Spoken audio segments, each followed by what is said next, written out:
Why is the SABC reviewing its 2004 editorial policies? Why did ICASA declare the SABC's 2016 editorial policies invalid? Why is it important for the broadcaster to consult the public on editorial policy? And how long does it take for the SABC to convert freelance workers to permanent positions? What time is it? It's question time.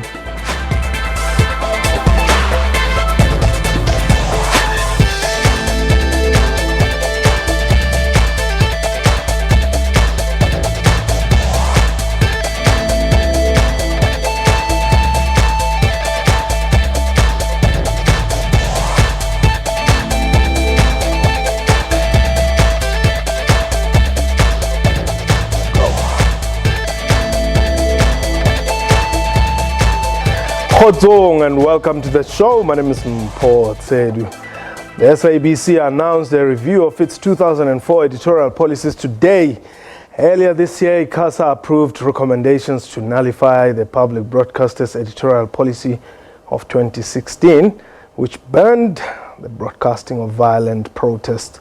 The SABC is required in terms of Section 6(5) of the Broadcasting Act to develop policies that are intended to ensure compliance with the ICASA Code of Conduct, the corporation's license conditions, and the provisions of the Act. The broadcaster's core editorial values dictate that it provides programs to everyone in all the official languages and promotes universal access to its services. The SABC will hold public hearings in each province where audiences and the general public will be engaged. They will be afforded a chance to contribute to shaping the editorial policies through oral or written submissions. The process comes at a time when the broadcasters' finances have become a cause for concern. We are live, and therefore you can call us and air your views. The numbers to dial 089-110-4210. Our international line +2789 1104210, or tweet us your comments. The Twitter handle @QuestionTime24. My guest today is Phili Muilwa. He's the General Manager of SABC Policy and Regulatory Affairs. Brafil, welcome to the show. Thank you, Mpho. Here you are. You're reviewing the editorial policies. What is wrong with the current ones? Well, just to set the context quickly, the editorial policies that were developed in 2004 actually came through a public consultation process. The whole country, everyone made input in terms of those policies. So in terms of those policies, after every time the board has to review them to ensure that they remain relevant, to accommodate the needs of the public, be it on education, on news, and on language and various other aspects that we've already mentioned. So what has happened is we should have, after 4 or 5 years, reviewed those policies. There was a delay, but the process was engaged by the previous board to try to review those policies. At the end of the process, when the final policies were sent to ICASA, there was a complaint that the final product that was sent to ICASA was not reflective of what the consultation process was about. As a result, ICASA set them aside and said, you know what, the 2004 policies will remain valid until such time that you go through a proper consultation process. So that's where we are in a nutshell. But why should we trust you that you mean well this time? Because it is the same SABC that banned protests and said people are not going to see this and that. Why should we believe that you now mean well? Well, I think we are all alert and aware of the changes that have happened. We've got an interim board. We've gone through a rigorous parliamentary process where the SABC was put under spotlight, and the board has a clear mandate. Parliament has given them mandate to actually make sure that they regularize and they put all systems in place for the SABC. But what I can assure you is it's not just simply about the board. The Act is very clear what we must do. As you correctly said, Section 6 of the Broadcasting Act requires us that we follow the consultation process. And therefore, whatever we do, the ICASA, as the regulator, can put us to test. So, you saying that we're not going to get some ad hoc policies that are going to be implemented that will result in people protesting, saying, I mean, How did it come that anyway you ended up as the SABC with a policy where you say violent protests are not going to be shown, and that that sort of rule is implemented? Well, I think the interim board has dealt with that, and I think they've been on record to say they've uplifted that policy. You know, it's one of those things, I think, that were not a procedural in terms of what the Act requires and in terms of what the editorial policy is required. There's nothing wrong with the editorial policy.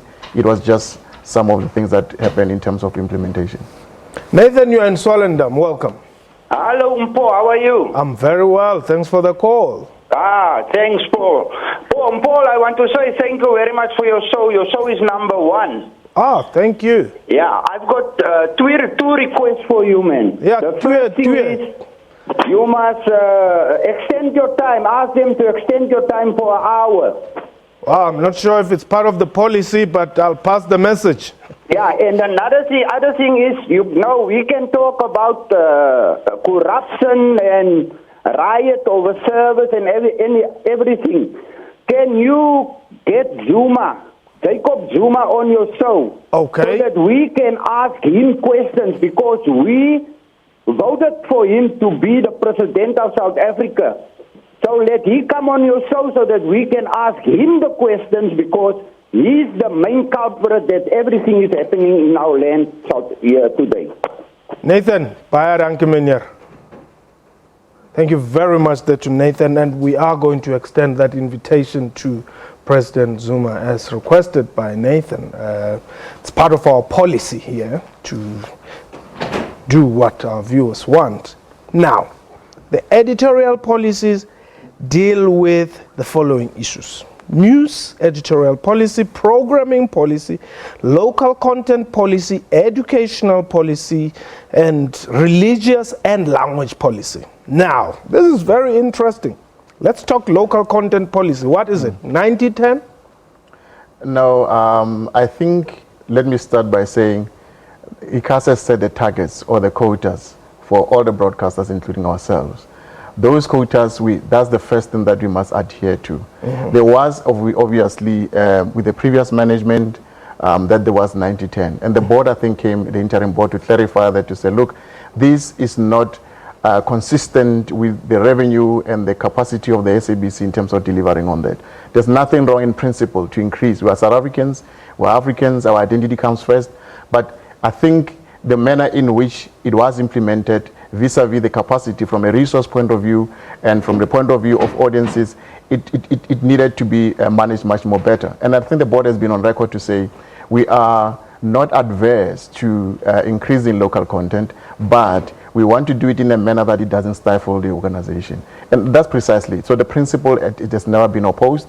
It has been about how we do it. Okay. And I think the board has been on record to say we are going to do it in a manner that is going to be helpful. Let's take, is it Doron, as in the Jewish one, or Torong? I'm Torong, Tatempo. Oh, Ntatwaka, Tshwarelo, ka spread view ka mo? Khosi. Right to dumela. Re lebogile, re milwa. Agera.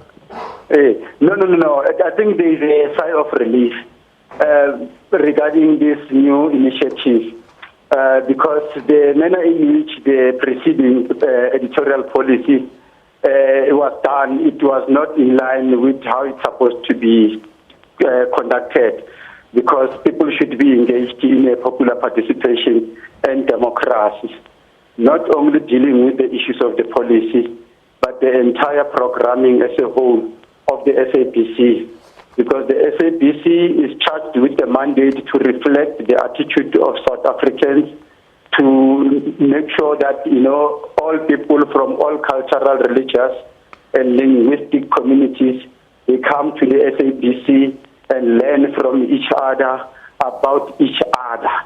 The SABC is supposed to be the developmental tool. It's supposed to be a job-seeking tool.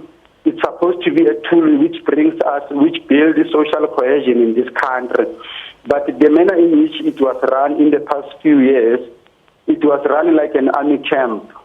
And so I don't know what we're going to do to put the safety valves to guard against, other people who will come and do what happened. Because as we speak now, many people at the SABC lost their jobs. That policy. So I don't know what's going to happen. I hope the board is also listening. But we all need to contribute to the SABC. We'll be part of the public consultation meetings that will take place throughout the country. Thanks very much, Ndate Torong, the Sprayed View. Now, let's talk about the language policy. And I want to say that the SABC, you are unfair. You don't treat people equally. Otherwise, tell me why you have Sotho news every day. You have Zulu news or Nguni, let me rather say Zulu and Xhosa news every day. Yet you have Venda news 2 times or 3 times a week, Xitsonga news 2 times or 3 times a week, Ndebele news, Swati news. What is happening? Well, that's a very good question, and that's exactly the kind of engagement you want to have with the public. But what the current policies have been providing is that you provide for languages equitably, not equally, because that's a very serious constraint in terms of making sure that everybody has equal time. But we are taking the point that we are making. That is exactly the engagement that we are going to do with the public to say, are you happy with the current scenario? Are you happy with the way we're allocating news? Not only in news, even in other programs, drama and so on, that uses and drive language. But the intention is, tell us South Africa, we're here. We want to make sure that things are running better and to your benefit. No, but it's not like you don't know that you're not fair. It's not about not being fair. It is. How else do you explain that Venda news are only 2 times in a week, in another week there are 3 times? So is the case with Xitsonga news. Why should Venda and Xitsonga share a platform when Zulu and Xhosa are not? Like I was saying, we treat languages equitably, and that is provided in the South African But that's Constitution. a technicality. It's not a technicality. You're not saying equally. If you look at statistics, if you look at the research, it will actually guide you to say that there are fewer vendors and Tongas, therefore they must have. Well, that's what we're saying. But I'm trying to raise the principle to say we look at the numbers. And that's how democracy works. In democracy, we work with majority, and that principle is adhered to. But that's not what the Constitution says. The Constitution doesn't talk about numbers. It talks about your existence. But in execution and making sure that you measure, who are you broadcasting to? Broadcasting is about the numbers, and that's what you do. Then why don't you give them regional stations then? Well, I'm happy you're raising that point, because our solution long term is actually what you call the DTT platform, where we're going to have many channels. And therefore, we're going to be able to provide... People no longer believe that. You've been saying that for so many years. Well, it's unfortunate that things have been that way. But I think the plan now, with a new minister that is actually driving this, there's all effort, there's a new board. I think it's only fair to give new leadership a chance. You can have another new minister in January, depending on what happens in December. Well, that's not my space. Hold it there. Wise man, you are in PE. Good afternoon, Bo, and good afternoon to your guest. Look, Bo, I fully agree with you, man. SABC is not fair. Yeah. You know, my man, before you just review all these policies you're talking about, you must review the decision of firing Robert Marawa, the Metro FM sport presenter. You guys don't take us serious, really. Because if you can follow Robert Marawa's case, guys, the man is really not guilty of anything. Please, before you review all these policies you're talking about, just review the decision of firing Robert Marawa, or we'll stop paying your TV licenses. It's useless to pay SABC TV licenses because we don't take us serious, really, not only in these news that Mpo is talking about, the languages of these news. Please review the decision of firing Robert Marawa, because you unfairly dismissed the man, and the man, we know that he's not going to challenge your decision because he's sick and tired of you guys.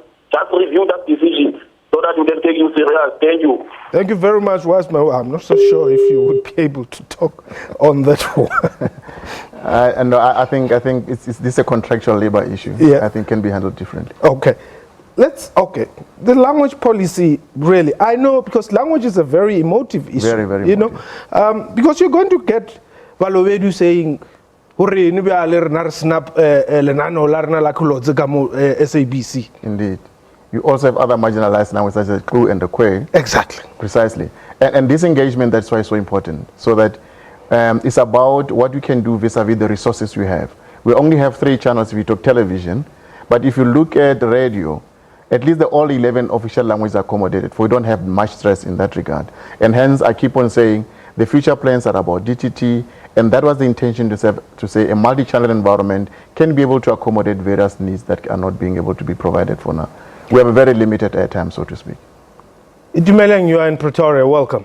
Thank you, Mbo. Mbo, I'm very happy to see that the SABC is self-criticizing itself. That is very positive.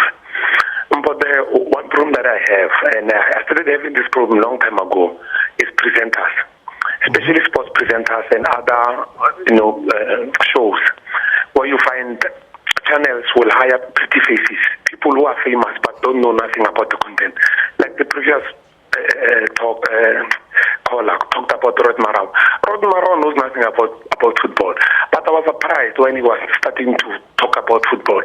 I think they must hire people who were in football, people who were doing those things. They must not hire people because of they are famous in Johannesburg. You understand? But I think they must start hiring people because they know about what is happening, what they are talking about, not pretty faces. Thank you very much, Mbo. Okay, thanks very much, Editorial. Well, I think that's more of a comment. Sure. Yeah. There are also policy guidelines on the use of commentators and analysts. Well, in the past, there was an unofficial blacklist. Producers will tell you that they get calls that, hey, don't call Mpo, he's not aligning, otherwise we'll get calls. So are producers going to be free to invite anybody who adds value to the topic of the day? That's a very critical point you are raising, Paul, in terms of editorial independence and being a public broadcaster that is accommodative of a diverse views of different people. The editorial management of news has to deal with that matter decisively and ensure that there's fairness in terms of who are you inviting to come and be able to participate in your programs. So it is something that is really unwarranted, and I think the board has been very clear on such matters. So I can safely say that is not the view that is being shared by the current administration. Yeah, but you must also be willing to protect the producers and journalists, because the board may have policies and all that, but the people who implement those policies are the ones who sometimes give others hell. Unfortunately, I'm not a pushover. There may have been attempts in the past to say, don't invite so-and-so and all that, and we don't work like that here on Question Time. But I'm just saying there may be people who need protection from yourselves as management. Dagi, you are in the Val. Welcome. Good. You know what? Yeah. I find your subject quite interesting. Well, this whole week I've been trying to get hold of you. Oh, sorry, Dagi. So it hasn't been too easy, but the subject you're speaking on today is an interesting one. Yeah.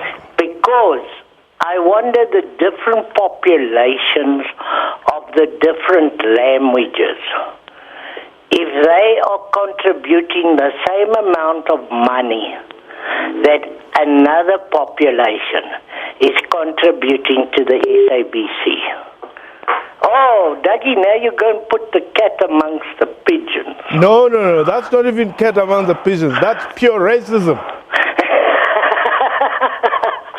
Yeah, no, it's just a good question. It's a good question. No, but Dougie, you know that... Why must one... No. Why Listen. must one population, if you want to call it racism, Yeah. then why must one population of the country pay for the majority? No, but Dougie, wait. It's not racism. Wait, Dougie, do you want to tell me that Okay, even your dogs disagree with you today, Yeah, no, we won't be Okay, able that's to. fine, Dougie, that's fine. But I would have wanted to take you up because obviously, South Africa comes from a very divided past. You cannot have the same people who Dougie lives with in Vereeniging earning or having the same income as people of his age who are black, because opportunities were not created equally in the past, and therefore that is not so fair. But I think it's raising a good point, because always people are told, don't touch Afrikaans programs. But I think that's history. The SABC has long evolved through that. And but look, the point was not really that there was something wrong with Afrikaans. The point was to make sure that we're fair to all South Africans. The historical over-dominance had to be dealt with, and making sure that we are providing airtime fairly to all the citizens of this country. Sipho, you are in Springs. Welcome. Hi, Mpo.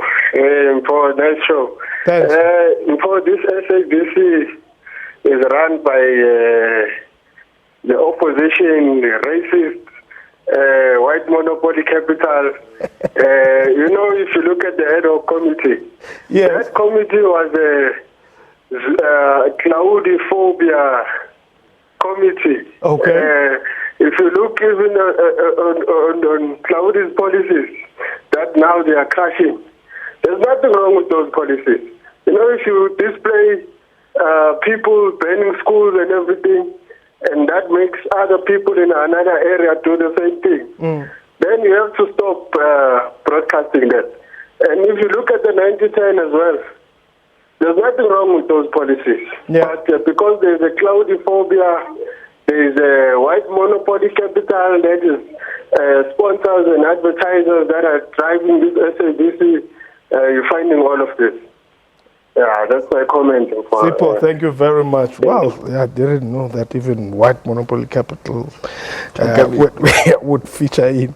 But, well, the other issues really, the coverages of state funerals, equitable coverage during national elections, that's one point which I know that, when it comes to politics, it's very difficult to satisfy everybody. True. Are we developing policy on that? I guess there has been, which is... There is a policy. Whenever there are elections, for example, there is a period where ICASA come with regulations that guides us how to cover the elections, and we've been doing that. We have not been found wanting on that. The SABC has done very well. All the reports have been issued, and they've showed that we've done very fair coverage as per the regulations. Okay. Now, how does this process of policies, how will somebody in Mgwagwaila, for instance, be able to participate and say at the end of the day that, I was part of that, it is my policy as well? Okay.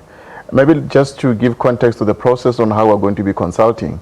What we will be doing from today, we launch officially that we're now in a period of we're starting to consult. There's going to be a lot of on-air promotions, making people aware that there's this process coming for the next coming 2 weeks. From the 31st of July, we'll be going into the provinces across the country, meeting with all whoever can be able to come to the venues or the locations where we'll be consulting with people, where they can come, like the callers have come, to air their views, and we'll be taking note of that so that finally when we develop a policy, their views shall have been consulted, shall have been considered. And in doing so, that is not the only mechanism. The other mechanism is those that are advantaged like yourself who can go on the internet. We do have our website, SABC website, www.sabc.co.za/editorial policy. You'll find the policies are there. If you go to our news website also, you'll find that there's even a form designed where you can actually fill it, make your point, and send it to us. To those that have no access to this, as we are saying, those that are marginalized, you can still use a mail, you can still fax. We still allow the all forms of communication. And we still also have a telephone number where you can call and say, look, I want to be helped. I want to make my point. How do I make my point? Now, once that is done, yes, the implementers of the policy, it's your personnel here at the SABC, many of whom are not happy, freelancers. Now, they're saying, ask that man, how long is it going to take for the SABC to convert us into permanent employees so that we are happy employees to implement the new policy? I think we're speaking cross-purpose. This is an HR policy, I think they're referring to, that has to deal with employment. But I think in all fairness, they've got the way and the procedure they can raise it with HR and management. I think this process is more around the board in terms of their oversight role. And once the policies are done, it's the board that is going to take ownership of this to ensure that they're implemented. Let me thank you for the time. Thank you very much. Let's wish you all the best and hope that indeed the public will be afforded that opportunity and As he has said, you are going to be afforded that opportunity to actually make your views known as far as the policies of the SABC are concerned. So please do take advantage of those opportunities when SABC visits your area. Please do participate, or in whatever form that you are most comfortable and able. But that was question time for today. A big thank you to my guest and to you for watching the show. From me and the entire crew, I am Hot.